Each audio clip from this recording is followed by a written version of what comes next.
Breaking news కన్నతల్లి ఒడిలో కేరింతళ్లు కొట్టాల్సిన చిన్నారులు అంగట్లో సరుకులా మారుతున్నారు. నెలలు నిండని వయసులోనే అక్రమ రవాణా ముఠా చేతులకు చిక్కి రాష్ట్రాల సరిహద్దులు దాటుతున్నారు. ఇదే సమయంలో పిల్లలను విక్రయించే కేసులో దర్యాప్తు మరింత వేగవంతమైంది.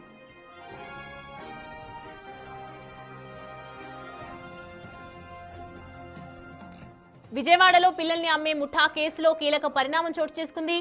విచారణలో భాగంగా సిపి రాజశేఖర్ బాబు సిట్ను ఏర్పాటు చేశారు. ఢిల్లీ, ముంబై, ఏపీతో పాటు తెలంగాణలో విచారణ నిమిత్తం 5 టీంలతో సిట్ ఏర్పాటు చేసినట్టు వెల్లడించారు. కేసులో ఇప్పటికే 12 మందిని అరెస్ట్ చేసిన పోలీసులు లోతుగా విచారణ చేపట్టారు. నిందితుల బ్యాంక్ అకౌంట్స్, ఆర్థిక లావాదేవీలు పరిశీలిస్తున్నారు. అదేవిధంగా నిందితుల మొబైల్స్ ను ఫోరెన్సిక్ ల్యాబ్ కు పంపారు.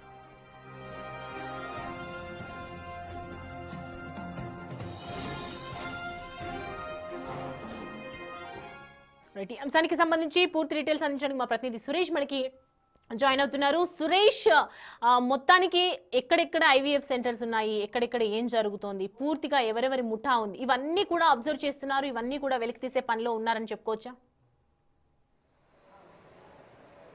ఖచ్చితంగా 2 తెలుగు రాష్ట్రాలే కాదు, దేశవ్యాప్తంగా ఈ నెట్వర్క్ విస్తరించిందని చెప్పేసి గతంలోనే సృష్టి కేసులో ప్రూవ్ అయింది. ఎందుకంటే గుజరాత్, అహ్మదాబాదు, ముంబై, తమిళనాడు, కర్ణాటక ఇట్లా అనేక రాష్ట్రాల నుంచి పిల్లలను కొనుగోలు చేసి సరోగసీ పేరుతోనే విక్రయించారు. కానీ ఈసారి పట్టుబడ్డ ముఠ ఏకంగా పిల్లల్నే అమ్మేస్తున్నారు. 5 లక్షల నుంచి 15 లక్షల వరకు ఒక్కొక్కరు పిల్లలు లేని దంపతులను టార్గెట్ చేసుకొని వారి దగ్గర డీల్ కుదుర్చుకున్న తర్వాత గుజరాత్, అహ్మదాబాదు, ఇటు సిద్దిపేటలో కూడా ఒక బాబుని విక్రయించి తీసుకొచ్చి ఇక్కడ అమ్మడానికి ప్రయత్నించడంతో 2 పిల్లల్ని రెస్క్యూ చేసి శిశు విహార్కి పంపించడం జరిగింది.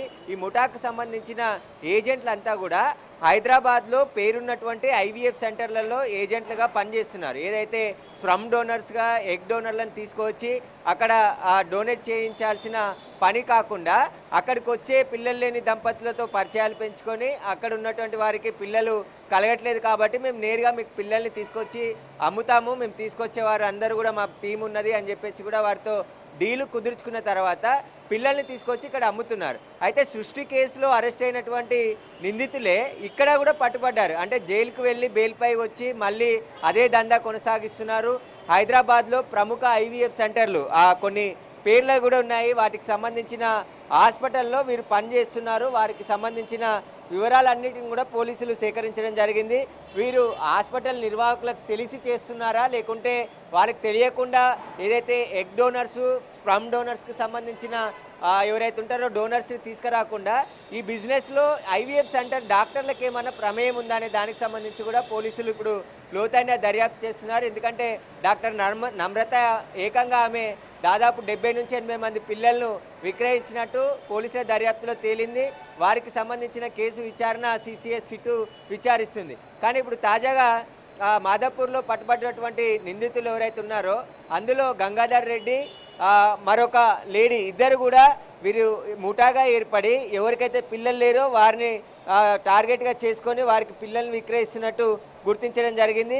వీరికి సంబంధించి వివరాలన్నీ కూడా ప్రస్తుతం ఆరా తీస్తున్నారు. ఇంకా ఎంతమంది పిల్లల్ని అమ్మారు, ఎక్కడెక్కడ అమ్మారు అనే దానికి సంబంధించి కూడా వివరాలు ఆరా తీస్తున్నారు. అయితే ఇక్కడ 49కి సంబంధించిన హాస్పిటల్తో పాటు మరికొన్ని నోవా, అంకుర హాస్పిటల్, అదేవిధంగా 49 హాస్పిటల్, మరికొన్ని హాస్పిటళ్లకు సంబంధించిన ఏజెంట్లుగా పనిచేస్తున్నట్టు గుర్తించడం జరిగింది. అయితే ఈ కేసులో గంగాధర్ రెడ్డితో పాటు హర్షారాయ్ కీలక నిందితులుగా ఉన్నారు. వీరిద్దరు కూడా మిగతా వారందరినీ కూడా ఏజెంట్ల ద్వారా పిల్లల్ని తీసుకువచ్చి ఇక్కడ అమ్ముతున్నట్టు గుర్తించారు. ముఖ్యంగా గుజరాత్, అహ్మదాబాద్, ముంబై, మహారాష్ట్ర ఇట్లాంటి ఏరియాల్లో కూలి పని చేసుకునే మహిళలని టార్గెట్గా చేసుకొని వారి పిల్లలను కనిస్తే వారికి 2 నుంచి 3 లక్షలు చెల్లించి అక్కడ నుంచి పిల్లల్ని తీసుకొచ్చి ఇక్కడ అమ్ముతున్నట్టుగా గుర్తించడం జరిగింది. అంతేకాకుండా పిల్లల్ని సాకలేని భారంగా భావించే తల్లిదండ్రులను కూడా గుర్తించి వారు సరైన ఆహారం పెట్టలేకని స్థితిలో ఉంటే వారి దగ్గర నుంచి కూడా 50,000, ₹1,00,000 పిల్లల్ని కొనుగోలు చేసి ఇక్కడికి తీసుకొచ్చి